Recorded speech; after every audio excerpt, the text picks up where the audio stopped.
as equal justice. This verdict brings us a step closer, and the fact is, we still have work to do. We still must reform the system. Last summer, together with Senator Cory Booker and Representative Karen Bass, I introduced the George Floyd Justice and Policing Act. This bill would hold law enforcement accountable and help build trust between law enforcement and our communities. This bill is part of George Floyd's legacy.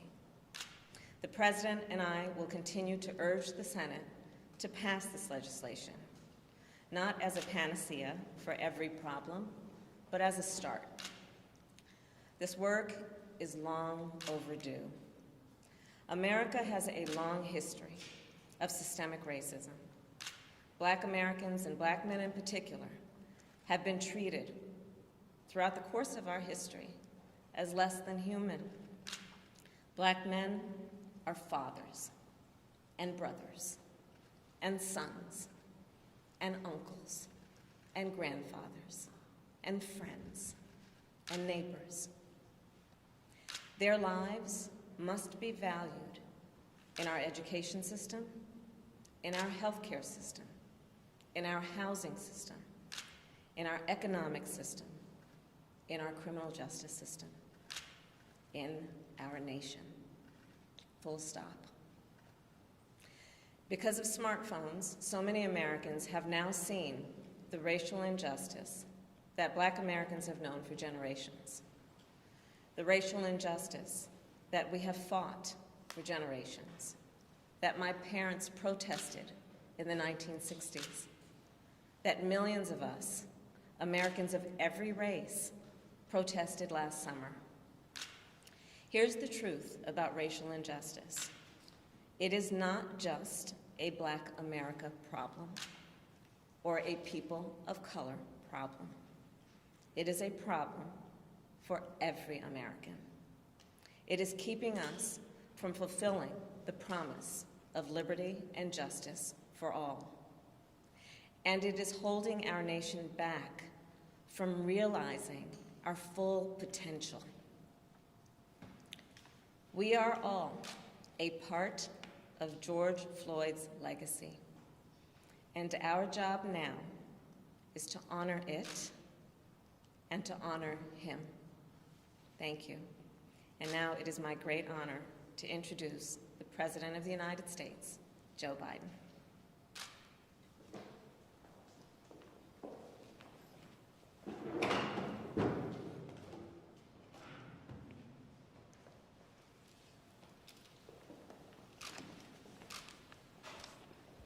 Today, a jury in Minnesota found former Minneapolis police officer Derek Chauvin guilty on all counts in the murder of George Floyd last May. It was a murder in the full light of day, and it ripped the blinders off for the whole world to see the systemic racism the Vice President just referred to. The systemic racism is a stain on our nation's soul. The knee on the neck of justice for Black Americans. Profound fear and trauma. The pain, the exhaustion that Black and brown Americans experience every single day. The murder of George Floyd launched a summer of protest we hadn't seen since the civil rights era in the 60s. Protests that unified people of every race and generation in peace and with purpose to say enough, enough, enough of these senseless killings. Today's verdict is a step forward. I just spoke with the governor of Minnesota, who thanked me for the close work with his team. And I also spoke with George Floyd's family again. A remarkable family of extraordinary courage. Nothing can ever bring their brother, their father, back. But this can be a giant step forward in the march toward justice in America. Let's also be clear that such a verdict is also much too rare. For so many people, it seems like it took a unique and extraordinary convergence of factors. A brave young woman with a smartphone camera, a crowd that was traumatized witnesses, a murder that lasts almost 10 minutes in broad daylight for ultimately the whole world to see. Officers standing up and testifying against a fellow officer instead of just closing ranks, which should be commended. A jury who heard the evidence, carried out their civic duty in the midst of an extraordinary moment, under extraordinary pressure. For so many, it feels like it took all of that for the judicial system to deliver a just basic accountability. We saw how traumatic and exhausting just watching the trial was for so many people. Think about it, those of you who are listening. Think about how traumatic it was for you. You weren't there. You didn't know any of the people. But it was difficult, especially for the witnesses who had to relive that day. It's a trauma. On top of the fear so many people of color live with every day when they go to sleep at night and pray for the safety of themselves and their loved ones.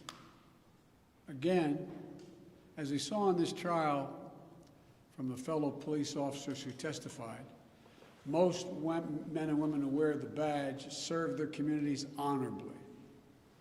But those few who fail to meet that standard must be held accountable, and they were today. One was. No one should be above the law.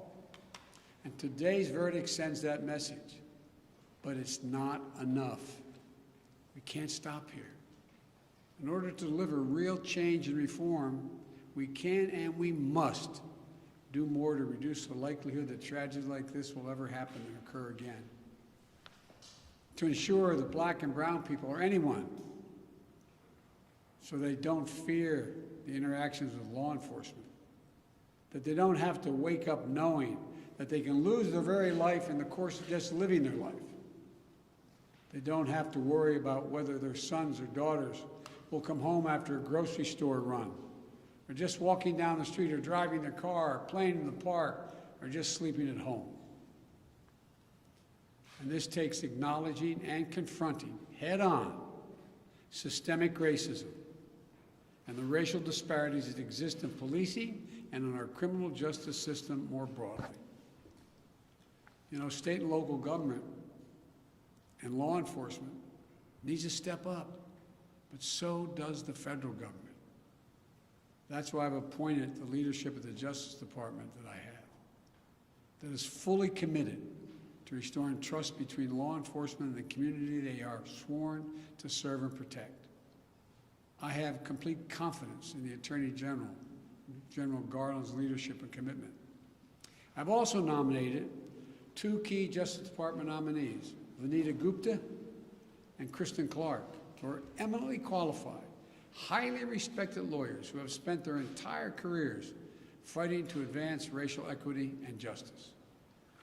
Vanita and Kristen have the experience and the skill necessary to advance our administration's priorities to root out unconstitutional policing and reform our criminal justice system, and they deserve to be confirmed. We also need Congress to act. George Floyd was murdered almost a year ago. There's meaningful police reform legislation in his name. You just heard the Vice President speak of it. She helped write it. Legislation to tackle systemic misconduct in police departments, to restore trust between law enforcement and the people they're entrusted to serve and protect. But it shouldn't take a whole year to get this done. In my conversations with the Floyd family, I spoke with them again today, I assure them we're going to continue to fight for the passage of the George Floyd Justice and Policing Act so I can sign it into law as quickly as possible. There's more to do. Finally, It's the work we do every day to change hearts and minds as well as laws and policies. That's the work we have to do. Only then will full justice and full equality be delivered to all Americans. And that's what I just discussed with the Floyd family. The guilty verdict does not bring back George. But through the family's pain, they're finding purpose. So George's legacy will not be just about his death, but about what we must do in his memory. I also spoke to Gianna, George's young daughter again. When I met her last year, I've said this before, at George's funeral, I told her how brave I thought she was. And I sort of knelt down to hold her hand. I said, Daddy's looking down on you, he's so proud. She said to me then, I'll never forget it, Daddy changed the world. And I told her this afternoon, Daddy did change the world. Let that be his legacy, a legacy of peace, not violence, of justice. Peaceful expression of that legacy are inevitable and appropriate, but violent protest is not. And there are those who will seek to exploit the raw emotions of the moment, agitators and extremists who have no interest in social justice, who seek to carry out violence, destroy property, fan the flames of hate and division, who will do everything in their power to stop this country's march toward racial justice. We can't let them succeed. This is a time for this country to come together, to unite as Americans. There can never be any safe harbor for hate in America. I've said it many times. The battle for soul of this nation has been a constant push and pull for more than 240 years. A tug of war between the American ideal that we're all created equal and the harsh reality that racism has long torn us apart. At our best, the American ideal wins out. So we can't leave this moment or look away thinking our work is done. We have to look at it, we have to look as we did for those 9 minutes and 29 seconds. We have to listen. I can't breathe. I can't breathe. Those are George Floyd's last words. We can't let those words die with him. We have to keep hearing those words. We must not turn away. We can't turn away. We have a chance to begin to change the trajectory in this country. It's my hope and prayer that we live up to the legacy. May God bless you, and may God bless George Floyd and his family. Thank you for taking the time to be here. This can be a moment of significant change. Thank you.